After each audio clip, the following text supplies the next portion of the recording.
agitator. At that time, the white communists were not successful getting the black churches to join their causes in Chicago because blacks were religious people. They didn't want any part of this nonsense.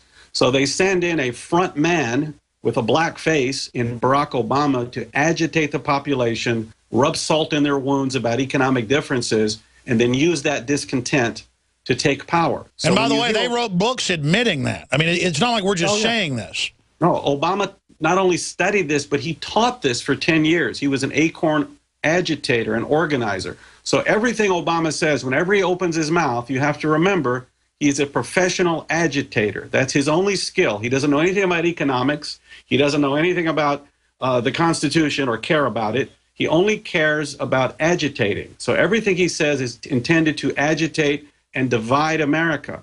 Unfortunately, as you know, Alex, the mainstream media and then some refused to question Obama about who he was and who his background, who his friends are, who's your real father. Why did you spend 20 years in the shadowy world of American Marxism, and now you're saying you're a nice benevolent centrist? The inability of the media to do its job led us down this path to this point. Sure, and I used to always think it was exaggerated or made up that he was a secret, radical Muslim or whatever, because I'm not, anti-Islam, I'm anti-radical Islam. But now we learn he is connected through his family in Kenya, laundering the money to overthrow the Egyptian government and put in al-Qaeda light. They're involved putting al-Qaeda in Syria, Libya. I mean, they're so evil. Well, they're so evil, I can't even believe it. These are like mega gangsters. Well, it's a worldview they have, same as the Weather Underground, of world revolution, world agitation, and then using that, the problems and the chaos, to take and maintain power and take away our liberties one after the other. That's why you see in the film, you can see the poster back here, there's Obama waving the American flag in one hand, God bless America, but behind his back, he clearly has an agenda of Marxism and socialism that has nothing to do with American values.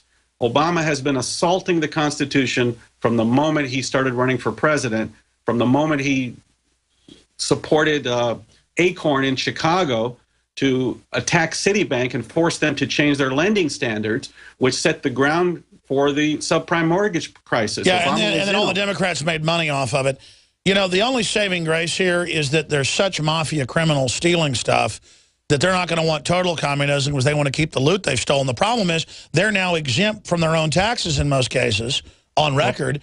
And that's the most dangerous perfect storm there, where they literally are above the law now. What do you think of Joe Biden's son being appointed to head up the state-run gas company groups, connected groups in Ukraine? I mean, this is getting too obvious. Well, it's not that it's too obvious. It's that if they get away with things along the way, they just push it to the next level. They got away with Fast and Furious, so they could get away with Benghazi. They get away with Benghazi, they get away with the IRS scandal. So there's literally no opposition in the Democrat Party, no opposition in the media. They've crushed the opposition of the Tea Party using the tools of state. So with no opposition, they just do what they want and laugh at us. That's what it's come to.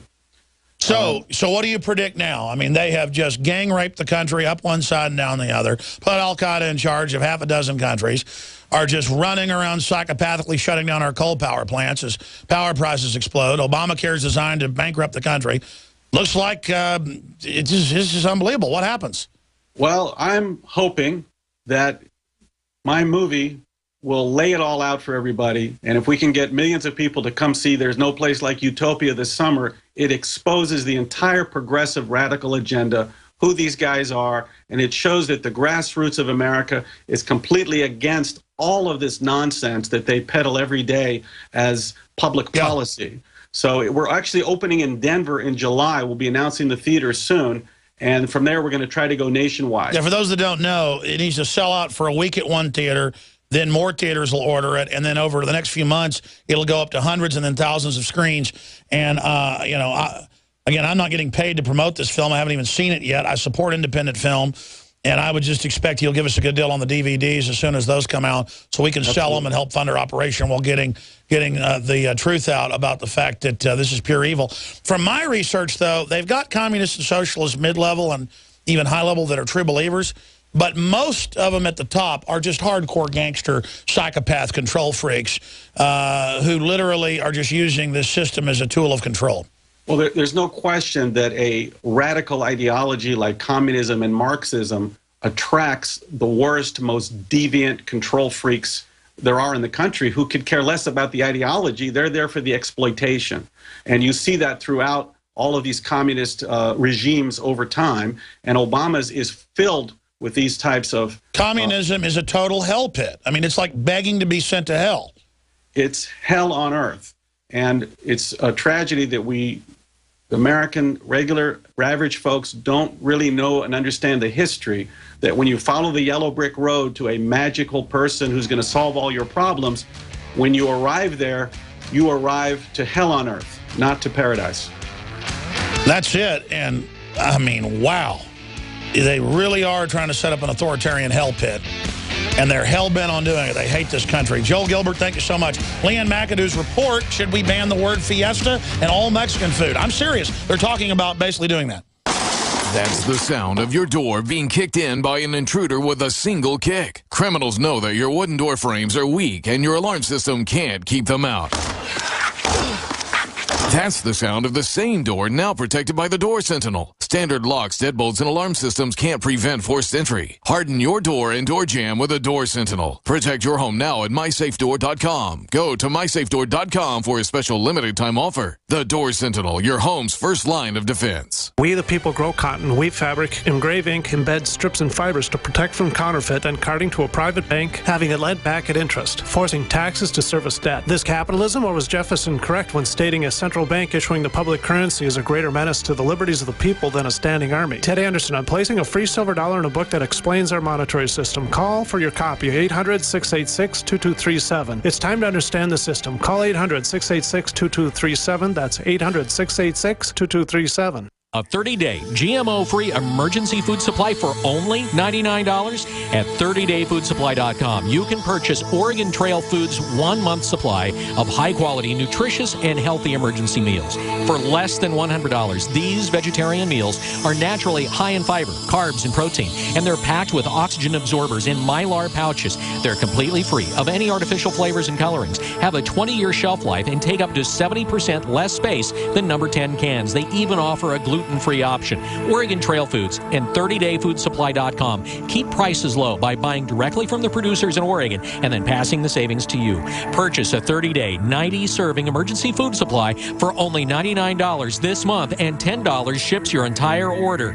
Visit the website at 30dayfoodsupply.com or call 541-229-0010. That's 30dayfoodsupply.com, where they make preparedness affordable. 30dayfoodsupply.com. A chemical spill contaminating the water supply in 9 West Virginia counties. This year alone, over 300,000 people in West Virginia had their drinking water contaminated. What are the health effects of having these drugs in our drinking water? It's forced medical treatment without the consent of residents. My friends, water filtration is one of the most basic actions you can take to protect you and your family from the harmful toxins and heavy metals in your tap water. On average, the county says it sprays with the glyphosate at least once a week. Few filters cut out the glyphosate that is found in water supplies worldwide. Remove pesticides, herbicides, chloramines, hydrofluorosilicic acid, sodium hexafluorosilicate. Fluoride, it is in tea, it's in coffee, it's in water, it's in bread, it's in toothpaste. It is our responsibility to protect our families. The establishment's not going to do it. It's time to take action. It's time to filter our water. Visit InfoWarsStore.com and use promo code WATER to get 10% off their entire family of incredible products. Or call toll-free 888-253-3139. Crashing through the lies and disinformation. It's Alex Jones on the GCN Radio Network.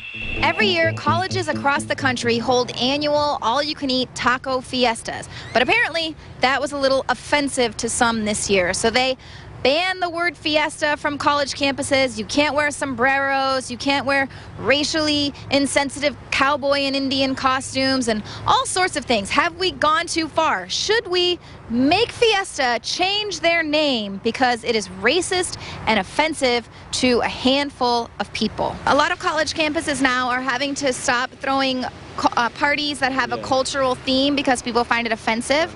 A lot of parties were shut down for Cinco de Mayo, for instance. Why do you think people are offended by tacos, sombreros, tequila? just people just find a bunch of different like racial things, just like for instance, like you said, the taco shirt or like sombreros and stuff like that. They think like you're making fun of them type things or something like that, you know. So a bunch of people just have different perspectives on things like that. I don't think it's racist. It's part of someone's culture. It's good to have different. In different countries, they have American parties. So I don't understand. We don't think it's racist. We think it's kind of cool to see like they want to have our type of culture over there. So for us to be sensitive and to shut down Cinco de Mayo parties, that's going a little too far. I'm the kind of guy that doesn't really get offended that much, so I think a lot of it's blown out of proportion. Yeah. I understand being sensitive to people, but it seems like recently more and more they're getting more nitpicky about what to be offended about. It seems like being offended is the cool thing to be, so. I don't think so. No? I mean, the students wear the... Yeah, well, they basically say they can't have fiestas because having a fiesta is racist. I don't think so. What? Look at this liberated person here. Do you think that I should learn Spanish? You want Spanish? Oh my God. I'm sorry, I don't know English. Okay. I feel like we've gotten very politically correct, taking it to the extreme. Is that politically correct though? Is it? Or is it just being really sensitive like you're saying? Because I mean, we're here in America, we're supposed to be equality of any race. That's what we were built upon, and now it's like no, don't do that. You're too, I don't know. Yeah, it's supposed to be about embracing other cultures, but now it's like, no, you can't do that because that doesn't represent me. In this particular case at Dartmouth, it was one girl that said she was offended, and the other students were like, why? It's just fun. It's a fiesta. They're not allowed to say the word fiesta. It just seems like it's all the rage, you know? Yeah, well, it seems like when you go to college and get a degree, that's the new thing, is to fight for these arbitrary offenses against your culture or this or that. Meanwhile, you know, they're playing white privilege blame games at some colleges, and like me as a white person, I'm not allowed to say anything because they're like, well, that's white privilege. Yeah, and check your privilege. Yeah. My mom didn't pay for me to go to school, but that's what they're saying, is that I had a privileged life and that I didn't work really hard. Should I be offended? I would if I was in your situation. I would. Might as well. If they were like, you didn't build that. I tried. It's like I tried my hardest to get to where I am today, and for you to take that away from me, that's horrible. And then for them to say, no, we can do it for you, but you can't say anything bad about us. It's like, where's the equalness? I don't know. Wow. Do you think it's okay that only white people should be able to have hamburgers? No, I don't. 'Cause we did that. No, I don't think it's okay. I mean, like myself, you can't tell that I'm mixed. My dad's black and white, and my mom is Mexican. So it's like, I got everything in me.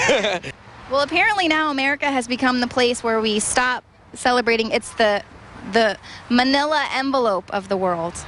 Manila envelope, like that. Yeah. Used it. Interesting.